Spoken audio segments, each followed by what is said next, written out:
Hello everybody, today we are going to be working on the Galaxy A12. This customer brought in the Galaxy A12 with a broken screen, so that's what we're going to go ahead and start replacing today. As you can see, it's in pretty bad shape. It's cracked, it's got a couple of blotches everywhere, but as soon as we replace the screen, all of that is going to go away. So what we're going to start off by doing is, along the edge, the screen separates from the frame itself, so just be sure to grab a pry tool and start prying along the edge. But before that, be sure that you remove your SIM tray. Any SIM cards, SD cards that are along in there, keep it along with the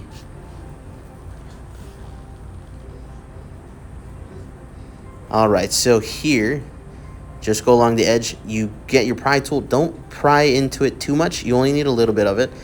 And along the edge, since it is just a couple of clips, just push up on them a little bit and it should release the back frame. Now, be careful with this because the A12 does have, as you can see here, that little ribbon cable right there is for your power button.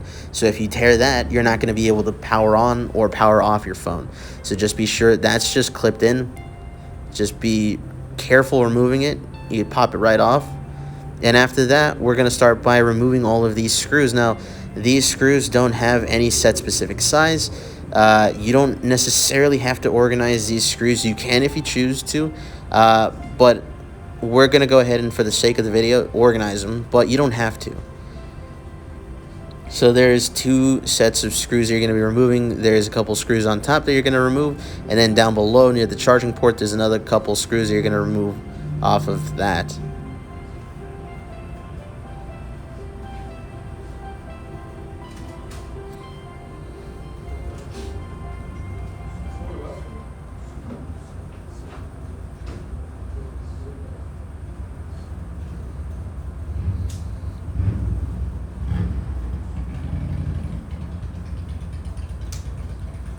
All right, and there we go. This is the last screw. Now be sure that you remove all the screws or else you're not going to be able to remove these parts entirely. Now here's where your pry tool comes into play again. Along the edge of it, there's a couple more clips. Just pry on those gently. And as you can see here, we've removed this. This is the wireless charger. Be very careful with that. And as you can see here, now we have a lot of the connections exposed, one of them being the battery connection. Go ahead and start by unplugging that. And then you can remove the bottom piece. So once you unplug your battery, you're able to move forward with unplugging the rest of the components. You can also start by removing your motherboard as well. So there are a couple of screws that hold down the motherboard. Now these are colored a little bit differently. The screws that hold down the motherboard are black. So that's a good way to distinguish the screws that hold down the motherboard, so that way you don't confuse them with the screws that hold down the back plate. So you remove the screw. Along the side right here we have antennas. So these are for your Wi-Fi.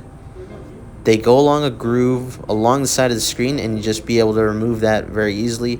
After that, you can unplug your charging port. Your charging port comes on this little board right here. And out comes the charging port along with that antenna. Down here we also have the loudspeaker. So once you remove that screw, it makes it a lot more easier for you to remove the motherboard. Right here we're just going to disconnect the display. That way our motherboard is 100% released. And after that, as you can see here, we do have a couple of other components that are still attached to the screen. We have the earpiece speaker, the vibrator, the loudspeaker, and the volume buttons as well.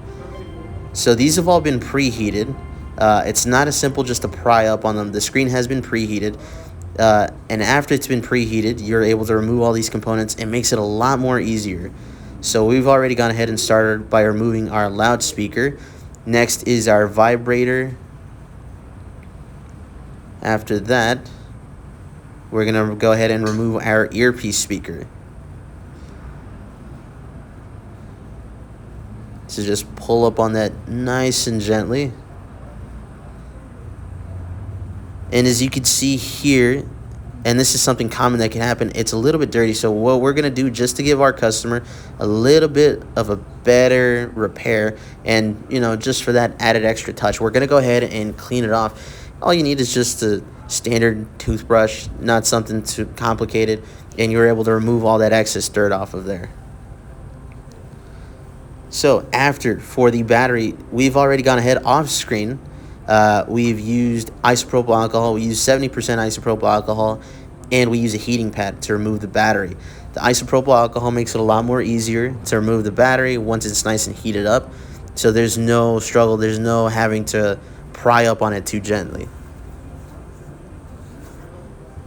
So here we have our new screen. As you can see, it already has the power button, so we don't have to remove that.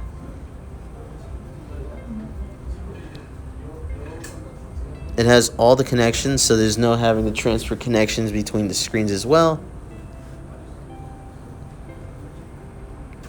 And be sure that you remove any plastics that come on your new screen, just so it doesn't cover anything up. In this case, so it doesn't cover up your loudspeaker, your ear speaker, your front camera. And then you can get started by putting all the components from your old screen onto your new screen. So right here, we're just going to go ahead and put our ear speaker back in. Most times with the new screens, if there are components that have already been on the screen, they might just need a little bit of readjusting. So you can readjust those, just be cautious with those. After that, you're going to want to put your board back in. Be sure to put that screw, the black screw that you removed, back in, so that way your board doesn't move around inside of your phone when you close it back up. And we're going to do the same thing for the bottom. First, you want to put your loudspeaker in there. After you put your loudspeaker, then you can go ahead and start by putting in your charging port. Now be sure that when you connect it, you do hear a little bit of a click, or you could feel the click to make sure that it is connected properly. And then as far as the antenna on the side goes, like I said, there is a groove where the antenna goes. Just be sure, you don't have to force it in there. It slides right in. And then you're just connecting it to the motherboard up top. Same thing, just make sure that it lines up, that you either hear an audible click or you feel that click. That way you know that it's well connected and you don't have to go ahead and go afterwards and reconnect it. So if you yourself have a device that has a cracked screen, if it's broken, whether it's you or a loved one that you know, feel free to contact us. Our number is on the screen right now. We also have a website. We have 3 stores throughout the valley. We're more than happy to help you out. If you have any kind of questions, if you have, like I said, broken devices, feel free to give us a call back, and we'll more than likely help you out.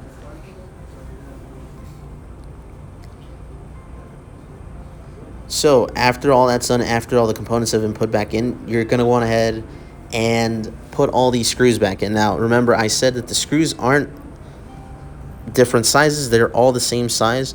You don't have to organize them.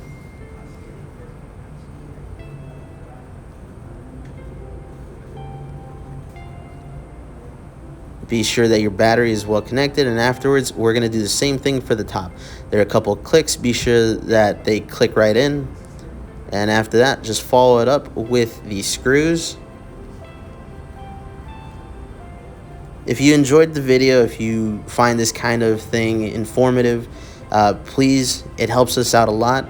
If you like, share, and comment on the video, it shows that you guys want to see more videos like this. It supports us in bringing out more content like this, just so we can inform you on how these type of things are done.